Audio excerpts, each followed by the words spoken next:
Music by Neeraj Verma.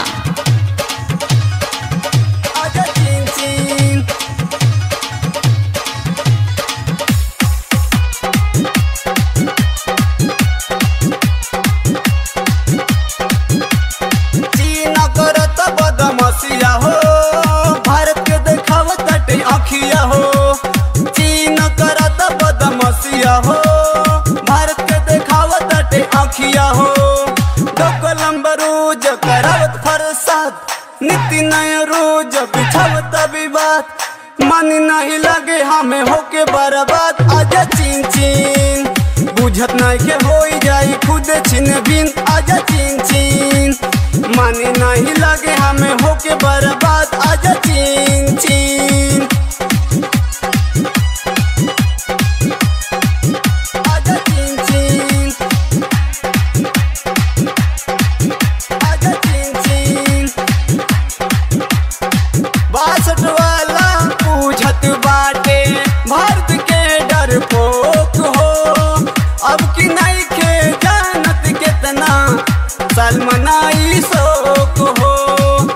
सलमनाई शोक हो। 62 वाला पूछत बाटे भारत के डरपोक हो।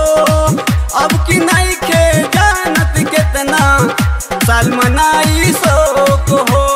छठी के दूध बकरावे के याद किधर भवा की रोज दिल सैयाद। रोज नया खड़ा करता विवाद। आजा चीन चीन माने नहीं लगे हमें होके बर्बाद। आजा चीन चीन आजा चीन चीन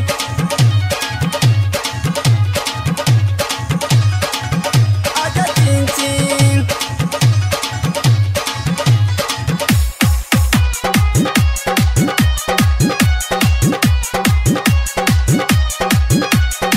दोस्ती के आड़ में छुरा भोग के जेकर आदत। कौनो देश के प्रति भीमना निमन वाली आनत। निमन वाली आनत। दोस्ती के आड़ में छुरा भोग के जेकर आदत। कौनो देश के प्रति भीमना निमन वाली आनत। आदत से आवे अभिषेक नहीं बात जहिया से गरम भइल भारत के मिजाज।